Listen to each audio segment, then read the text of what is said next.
नमस्कार, मी पंजाब डक हवामान अभ्यासक मुक्काम पोस्ट गुगळी धामणगाव तालुका सेलू जिल्हा परभणी. 1, 2, 3 जूनला केरळमध्ये 1 तारखेला येणार आहे आणि त्याच दिवशी मात्र महाराष्ट्रामध्ये 1, 2, 3 दरम्यान चांगला पाऊस पडणार आहे. म्हणून ही खास करून महाराष्ट्रातल्या शेतकऱ्यांनी 1, 2, 3 जूनचा अंदाज लक्षात घ्यावा. कारण की 1, 2, 3 जूनला महाराष्ट्रामध्ये बऱ्याच ठिकाणी पावसाला सुरुवात होणार आहे. मान्सून केरळात येणार आहे 1 तारखेला, पण पाऊस मात्र महाराष्ट्रात देखील सुरू होणार आहे. म्हणून हा अंदाज लक्षात घ्या.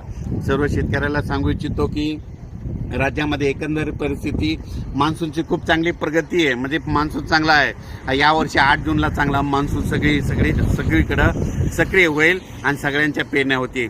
आणि परत एक शेतकऱ्याला सांगू इच्छितो, शेतकऱ्यांनो मान्सूनचा पाऊस पडल्याच्या नंतर, जूनमध्ये पाऊस पडल्याच्या नंतर जमिनीमध्ये जर एकही ओल गेली तरच तुम्ही जमिनीत पेरणीचा निर्णय घ्यावा, अन्यथा पेरणीचा निर्णय घेऊ नका.